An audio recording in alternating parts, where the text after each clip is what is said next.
Los principios bíblicos de la economía del hogar. Por Ronald W. Kirk. Este artículo está traducido por Donald Herrera Terán y lo puede encontrar en www.contramundo.org.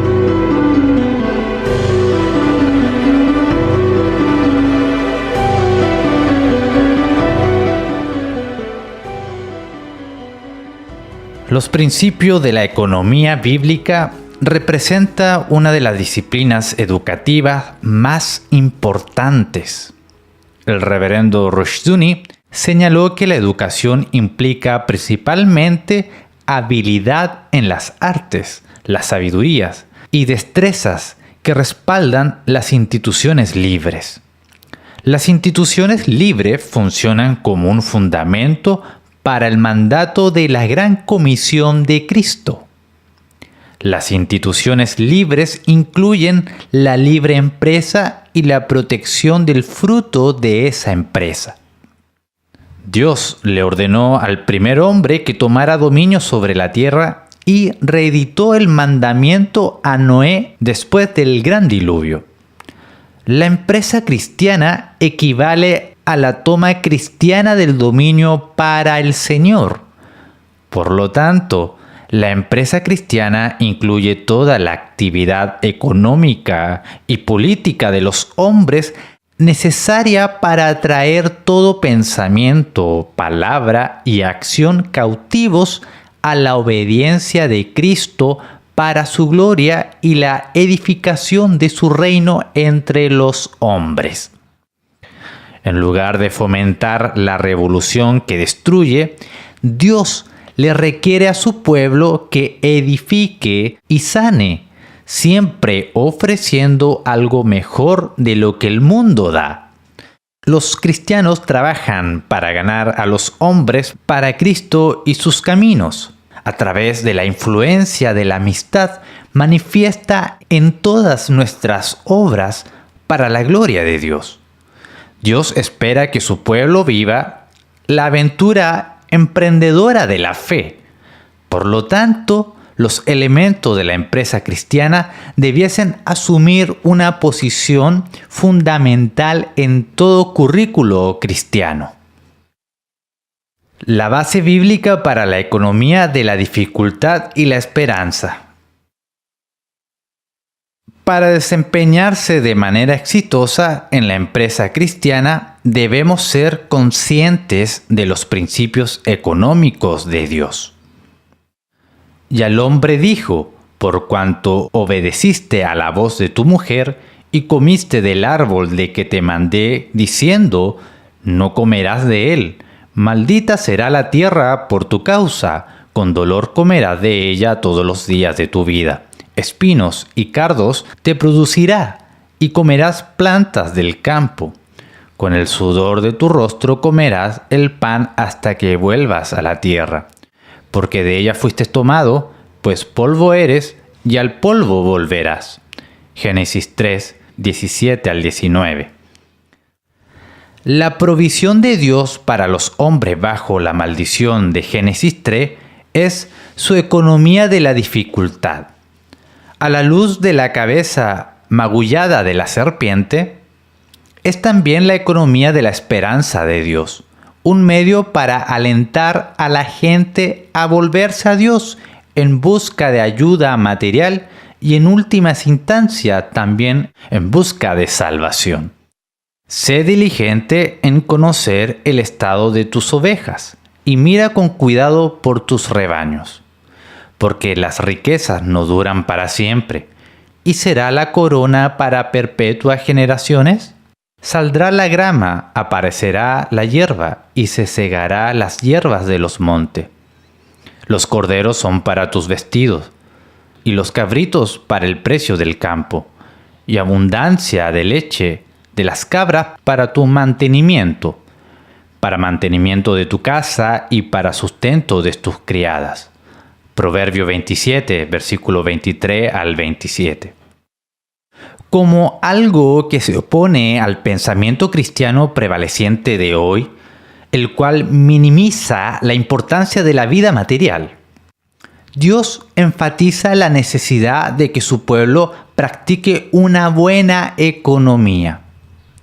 Estos pasajes son representativos de las declaraciones de la Biblia con respecto a la economía material. Mientras preparaba un curso de estudio de economía para una escuela secundaria, encontré alrededor de 300 referencias a los asuntos económicos materiales.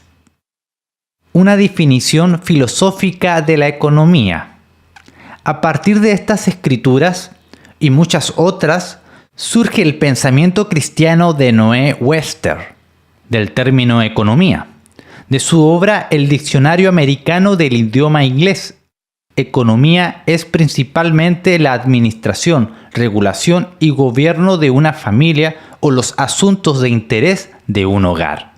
Es la administración de los asuntos financieros o el gasto del dinero, de donde un uso frugal y juicioso del dinero, aquella administración que se gasta el dinero para provecho y no incurre en despilfarro. Frugalidad en el gasto necesario del dinero. Es interesante notar que la economía difiere de la tacañería, que implica un ahorro impropio de gasto. La economía incluye también una administración prudente de todos los medios por los cuales la propiedad es ahorrada o acumulada, una aplicación juiciosa del tiempo, del trabajo y de los instrumentos del mismo. La economía es gobernar las actividades provisionales del hogar.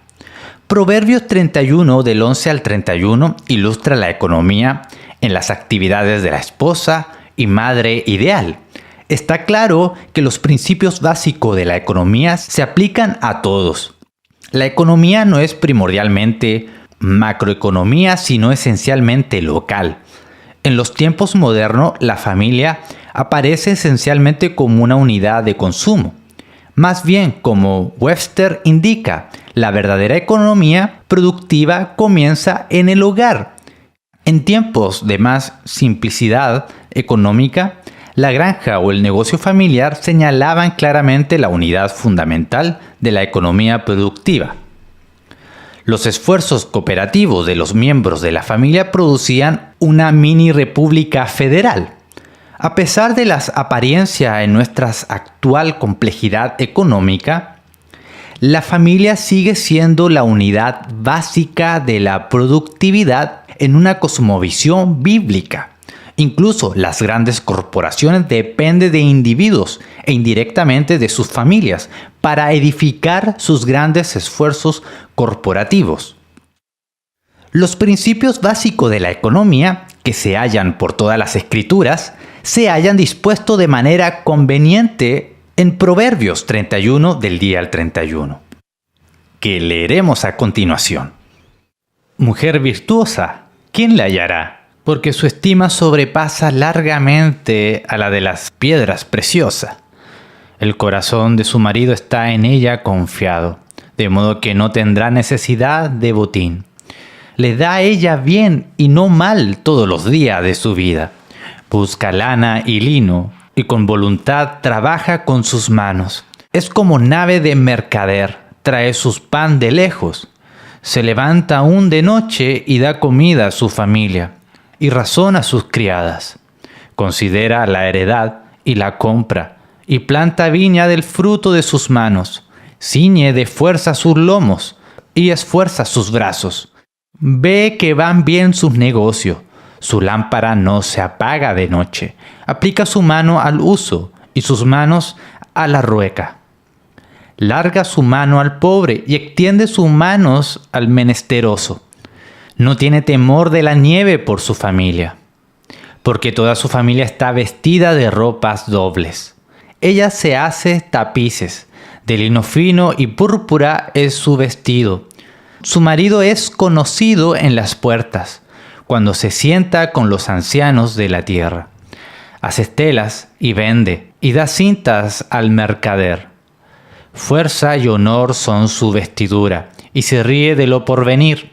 Abre su boca con sabiduría, y la ley de clemencia está en su lengua.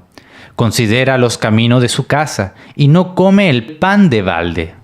Se levantan sus hijos y la llaman bienaventurada, y su marido también la alaba. Muchas mujeres hicieron el bien, mas tú sobrepasas a todas. Engañosa es la gracia y vana la hermosura. La mujer que teme a Jehová, esa será alabada. Dadle del fruto de sus manos y alábenla en las puertas de sus hechos. La economía usa el dinero para provecho. Primero, note que la economía difiere del hacer botín. La buena economía de la mujer virtuosa significa que su marido no depende de la riqueza incierta de un botín de guerra. No necesita esperar hasta que alguien lo ataque para así poder tener algo de ganancia a partir de la defensa de su hogar. Tampoco necesita impulsar una nefasta guerra ofensiva para tomar algún botín, es decir, para perpetuar un robo en contra de su prójimo. Una esposa económica ayuda a su marido a seguir siendo honesto delante de Dios. Note que las traducciones modernas de la Biblia generalmente nos fallan en este punto. Traducen de manera pobre la palabra botín, sustituyéndola por la palabra ganancia, como si el botín o el robo fuese iguales a la ganancia honesta. Más bien, la ganancia justa resulta usar el dinero para provecho. La buena economía resulta de la práctica de la inversión exitosa. La inversión utiliza recursos con la expectativa de obtener algo de ganancia al final. Para invertir exitosamente uno debe producir más de lo que gasta. Note que el dinero en este sentido representa el valor capital de los recursos materiales o del trabajo. La verdadera inversión mejora la materia prima. La esposa virtuosa busca lana y lino y los trabaja con sus manos hasta que se convierten en productos terminados. Transforma recursos en brutos o más primitivos en ropa de más utilidad y valor.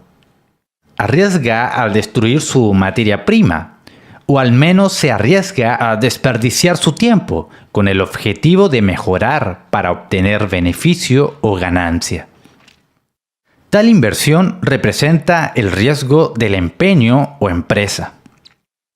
De cierto os digo que si el grano de trigo no cae en la tierra y muere, queda solo, pero si muere, lleva mucho fruto. El que ama su vida la perderá, y el que aborrece su vida en este mundo, para vida eterna la guardará. Juan 12:24. Esta es la economía de Génesis 3. Además, este pasaje habla claramente de una aplicación espiritual. Los caminos del Señor son consistentes. Las cosas espirituales implican la vida material. La vida material se desenvuelve en un contexto espiritual. Uno no puede separar de manera apropiada la fe en Jesucristo de cualquier otra área de la vida. Juan 12:24 identifica la necesidad de caminar por fe en la totalidad de la vida. Invertir es arriesgar la pérdida permanente de la materia prima.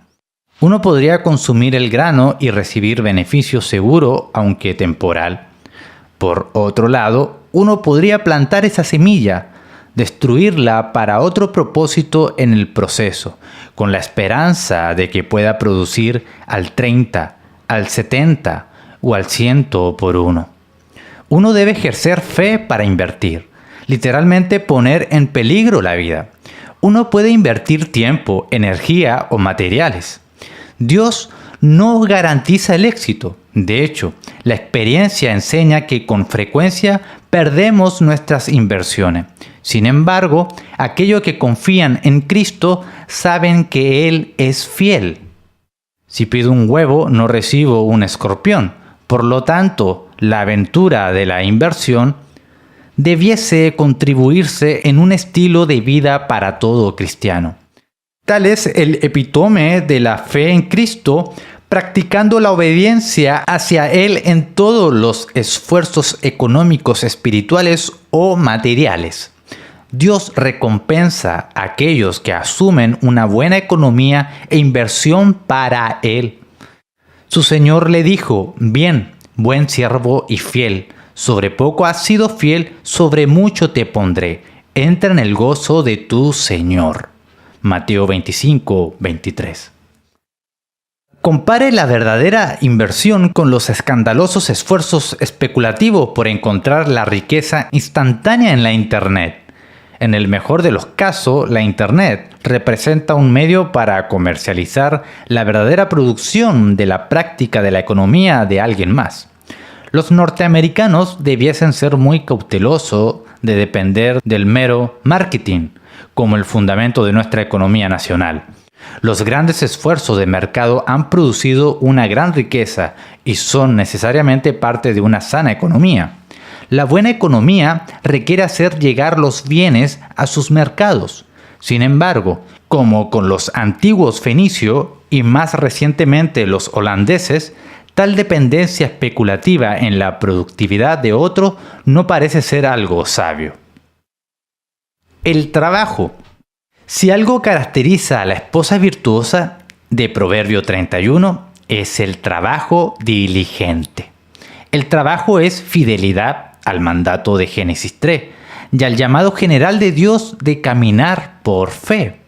Decía además: así es el reino de Dios, como cuando un hombre echa semilla en la tierra y duerme y se levanta de noche y de día, y la semilla brota y crece sin que él sepa cómo. Marcos 4, versículo 26 al 27.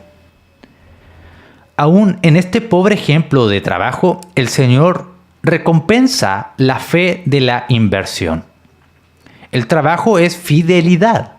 El robo y el juego son intentos para sortear la maldición y la bendición providencial implicada en Génesis 3. Por lo tanto, así como la economía es una empresa familiar y todo niño pronto llegará a ser un adulto moralmente independiente, así los niños deben aprender que el trabajo es algo bueno. Una asignatura escolar es algo bueno de aprender en sí mismo. No necesita del entrenamiento para hacerle agradable. La palabra diligencia se deriva de la palabra latina diligo, amar. El trabajo minucioso y continuo de la diligencia caracteriza a toda empresa verdaderamente cristiana. Todo lo que te viniere a la mano para hacer, hazlo según tus fuerzas, porque en el Seol, a donde vas, no hay obra, ni trabajo, ni ciencia, ni sabiduría. Eclesiastés 9:10. La pereza, una forma de egoísmo servil, destruye el capital y es la antítesis de la buena economía. La mano negligente empobrece, mas la mano de los diligentes enriquece. El que recoge en el verano es hombre entendido. El que duerme en el tiempo de la siega es hijo que avergüenza. Proverbios 10, 4 y 5. Por lo tanto, debemos restringir nuestras pasiones egoístas y perezosas. Además, el necio cruza sus manos y come su misma carne. Eclesiastés 4:5. El necio consume su capital, consume más de lo que produce. El hombre perezoso se destruye a sí mismo. A la inversa, la diligencia autogobernada, como la que exhibe la hormiga en Proverbios 6 al 8, produce incremento y provisión cuando se necesitan. Los pensamientos del diligente ciertamente tienden a la abundancia, mas todo el que se apresura alocadamente, de cierto va a la pobreza. Proverbio 21:5.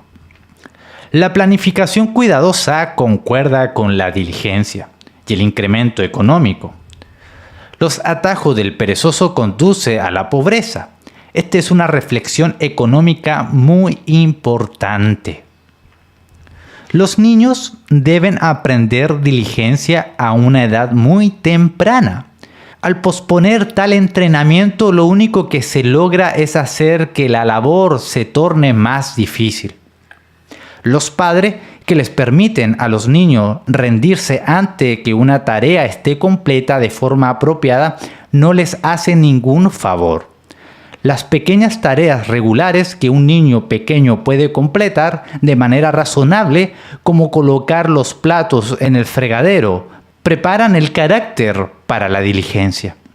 De igual manera, requerirle al niño que ponga sus juguetes y ropa de forma ordenada conduce hacia los hábitos de la diligencia. Aprendiendo a no despilfarrar y a no desear. Webster dice que la economía no incurre en despilfarro. En cualquier empresa, el gastar demasiado tiempo o arruinar la materia prima significa una ganancia neta menor o una pérdida neta. Por consiguiente, la esposa virtuosa de Proverbio 31 invirtió en destrezas laborales. En algún periodo, probablemente desde su niñez, dominó con excelencia sus herramientas y materiales para producir más de lo que gastaba. Con el objetivo de evitar el despilfarro, la economía de la dificultad y la fe requiere carácter y destreza. Casi todos poseen suficientes dones piadosos para ganarse la vida y contribuir al Evangelio. El carácter y la destreza, junto con los bienes de uno, resultan de vencer la dificultad inherente de alcanzar logros. La educación debiese entrenar la resolución fundamental y la habilidad para vencer esa dificultad. Las tareas de dificultad gradual apropiada para la habilidad actual del estudiante forjan la fe que vence. Todo éxito de la fe vencedora produce un incremento en un fundamento del carácter, lo que le prepara para logros mayores.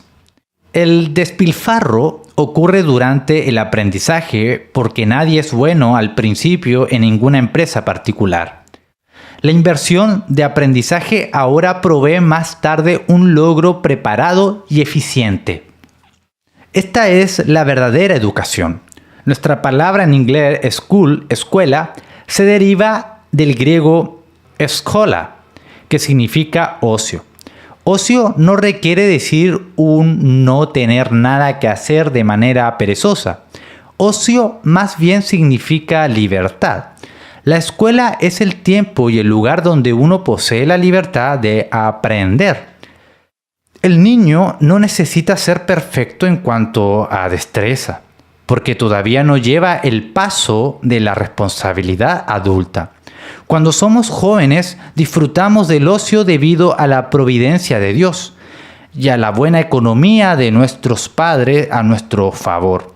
Tal ocio provee económicamente para el periodo de ineficiencia del proceso de aprendizaje. Nuestra esposa virtuosa es organizada. ¿De qué otra forma podría lograr tanto? Una forma muy importante para ser productivo es estar preparados. La preparación establece un fundamento para la eficiencia. Si debo limpiar y ordenar todas mis herramientas antes de usarla, y si nunca las mantengo en orden, primero debo gastar tiempo arreglando mi desorden antes de poder ser productivo. Esto es poco económico. Al contrario, al mantener un orden continuo, teniendo las herramientas en el lugar correcto y una secuencia de trabajo regular, conduce a más logros de una forma más eficiente. La organización equivale a evitar el despilfarro. Ahorro, capital y herramientas. Considera la heredad y la compra y planta viña del fruto de sus manos. Nuestra esposa virtuosa ha honrado lo suficiente como para capitalizar sus nuevas aventuras. La inversión requiere materia prima, herramientas y un trabajo adicional. La falta de estas puede dificultar los esfuerzos económicos futuros. ¿Cómo logro reunir tales ahorros? practicaba todo lo anterior. ¿Cómo logró reunir tales ahorros? Practicaba todo lo anterior para producir más de lo que consumía. Era diligente, invertía en habilidades, evitaba el despilfarro. Sin embargo, también debió haber practicado la postergación de la gratificación. La inversión significa evitar el consumo ahora para que más tarde resulte la abundancia. La limitación del deseo produce más capital para edificar una base económica aún mayor. La expectativa y el deseo influencian grandemente la edificación del capital. La elevación de las expectativas y los deseos minimizan la satisfacción porque uno nunca obtiene lo suficiente. La avaricia destruye la productividad porque uno se enfoca en el consumo en lugar de enfocarse en la producción. Por otro lado, la expectativa disminuida y el deseo del contentamiento produce una mayor satisfacción porque cada vez que sucede un incremento se acepta con acción de gracias. Las herramientas son fundamentales. La rueda y el uso, el telar e incluso la vela multiplican los esfuerzos de nuestra esposa virtuosa. La Biblia da por sentado el uso de todo tipo de herramientas, particularmente aquellas usadas en la agricultura, la guerra y la música. Debiésemos notar que las referencias a las herramientas son positivas o negativas, dependiendo de su uso para la gloria de Dios o para el mal. Allí donde los hombres se rebelan contra Dios, Él retira el uso efectivo de las herramientas. Isaías 28, 24 al 27. Las herramientas son una bendición de Dios. El economista Dr. Charles Howell Wolf de Restaurar la República identificó una pequeña ecuación económica que otros han utilizado ampliamente. Materia prima más trabajo por herramientas igual a productividad. La inversión de hacer herramientas puede incrementar el trabajo muchas veces, puesto que la construcción de herramientas constituye un riesgo en sí, pone de relieve la necesidad del capital. La producción de herramientas multiplica la productividad. Para un monto dado de capital, la inversión en herramientas parece algo que vale la pena. En este sentido, no podemos sobreenfatizar la importancia tanto del capital como de las herramientas. Por mucho tiempo les requerimos a nuestros estudiantes en nuestra escuela que usaran plumas fuentes. Además de muchas otras virtudes, las plumas fuentes les daban a los niños la oportunidad de aprender a manejar, mantener y apreciar un instrumento fino. Aunque la productividad es importante, recuerde que el crecimiento del capital es exponencial. La búsqueda rápida de la riqueza generalmente conduce a la especulación peligrosa, el juego, donde las grandes pérdidas son tan probables como una gran ganancia. No hay señal alguna de ansiedad o impaciencia en la esposa virtuosa. Porque los que menospreciaron el día de las pequeñeces se alegrarán y verán la plomada en la mano de Zorobabel. Estos 7 son los ojos de Jehová, que recorren toda la tierra. Zacarías 4:10. ¿Y quién es pues el siervo fiel y prudente, el cual puso su Señor sobre su casa para que les dé el alimento a tiempo? Mateo 24:45. El crecimiento requiere tiempo. He aquí la idea del interés compuesto. Nuestra libertad y prosperidad se halla en la obediencia y la fe. Algunos pensamientos y recomendaciones finales. A medida que nuestra esposa virtuosa trabaja, percibe y considera. En otras palabras, aplica la inteligencia de su trabajo. La economía requiere inteligencia y sabiduría. La inteligencia y la sabiduría también son artículos económicos, obtenidos por la aplicación económica de la mente de uno, aprendiendo las lecciones propias muy bien y temprano en la vida. Ella es generosa. Webster señala que la buena economía no equivale a tacañería o egoísmo. La avaricia y la codicia no son elementos de la economía bíblica. Contrario al mito liberal, la inversión generosa que se requería del capitalismo y su filantropía típica excluyen la tacañería y la avaricia. En otras palabras, la buena economía no significa ser ordinario. La tacañería carece de fe porque inhibe la inversión. Dios distribuye dones y por lo tanto riqueza, de manera individual como Él le place. A la mayoría Dios le asigna la producción de riqueza. A algunos le asigna ciertos ministerios que requieren el apoyo externo. El ministerio de la iglesia es uno de ellos. La obra educativa es otro. Estos trabajos, aunque no son materialmente productivos en sí mismos, proveen un fundamento intelectual y de carácter para la libertad y la riqueza. Por consiguiente, bajo la ley mosaica, los levitas administraban el diezmo colectado localmente. A su vez, los levitas diezmaban para apoyar el sacerdocio centralizado. Hoy sigue existiendo la desigualdad entre aquellos que colectan la riqueza y aquellos que se sacrifican para servir a Dios. Se supone que el uno ha de servir al otro, en el sentido que la riqueza debiese ser capital para el reino. Además, la generosidad hacia el necesitado es un elemento básico de la fe bíblica. Isaías 58. ¿Cómo puede Dios recompensar la avaricia? Como algo que se opone a la falsa generosidad del liberalismo actual, los padres deben enseñarles a sus hijos la generosidad sabia y piadosa. Algunas recomendaciones finales. Practique la buena economía en el orden y gobierno del hogar como preparación para incrementar la riqueza fuera del hogar. Incluya a los niños en el proceso de aprendizaje y práctica de la buena economía. Dele a todos en su casa responsabilidades hogareñas que cumplir. No consienta a los niños.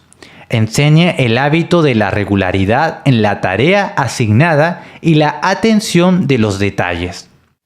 Descubra los dones personales por medio de una aplicación a la educación como una tarea que dura toda la vida. Trabaje duro para lograr mejor posible con los dones e intereses que Dios le haya otorgado. Hagamos de la excelencia debido a la excelencia de Cristo en nosotros, nuestra meta última. Escoja un área en la industria que se corresponda con sus dones personales para contribuir con el alcance de una necesidad social. Haga las inversiones necesarias para llenar esa necesidad de modo que pueda disfrutar algo en devolución por su inversión. Sea diligente y perseverante. Camine por fe. Nunca abandone al Señor. Nunca confíe en su propio entendimiento. Comience en pequeño y permita que el crecimiento sea orgánico. No trate de hacer el gran negocio. Proverbio 23, del 4 y 5. Tenga cuidado de las tentaciones de la riqueza. Ponga atención a todas las advertencias de Dios acerca del engaño de la riqueza. Haga un estudio en Proverbios de la palabra rico y de las palabras relacionadas. Dios recompensará el pequeño económico de la familia asumido por fe y con su gloria como nuestro propósito.